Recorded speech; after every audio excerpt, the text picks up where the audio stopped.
ఆ రోజంతా చూస్తే మేము వాక్ చేసిన డిస్టెన్స్ వచ్చి 33 ఆల్మోస్ట్ కిలోమీటర్స్ ఉంది. పొద్దున్నే 3కి లేచి 4కి అలా ఫ్రెష్ అప్ అయిపోయి స్టార్ట్ చేసాం జర్నీ. 2 అవర్స్ వాక్ చేసాం. ఈ దారి ఇప్పుడొచ్చే ఈ 10 కిలోమీటర్స్ నడిచిన దారి మాత్రం చాలా హార్డ్‌గా ఉంది.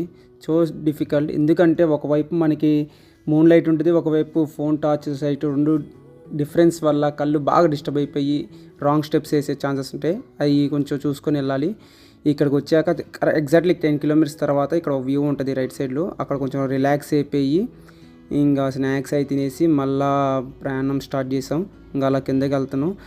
ఇక్కడ మనం వచ్చేపాటికి అక్కడ వ్యాలీ చూసాం కదా, ఆ వ్యాలీలో దిగి ఆ వ్యాలీ నుండి ఇంకో కొండ ఎక్కుతాం.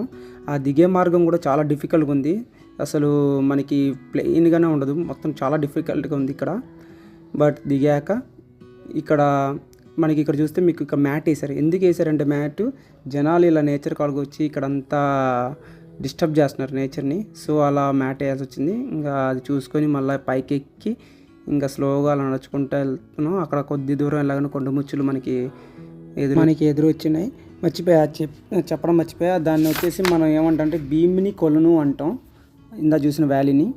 ఇంకా అలా ఇవన్నీ క్రాస్ చేసుకుని అలా ముందుకు వెళ్ళిపోయాం. చాలా 2.5 ఆల్మోస్ట్ కిలోమీటర్స్ వాక్ చేశాక ఇంకా మనకి లాస్ట్ ద్వారం వచ్చింది. That is nothing but Kailasa ద్వారం. ఇదే మనకి ఎండ్ పాయింట్. ఇక్కడ నుండి మొత్తం ఇంకా ప్లేన్ ఉంటుంది. ఆల్మోస్ట్ 4 to 5 కిలోమీటర్స్ వాక్ చేయాల్సి వస్తుంది ఇక్కడ నుండి to reach the Srisailam. Will discuss in the next video. By.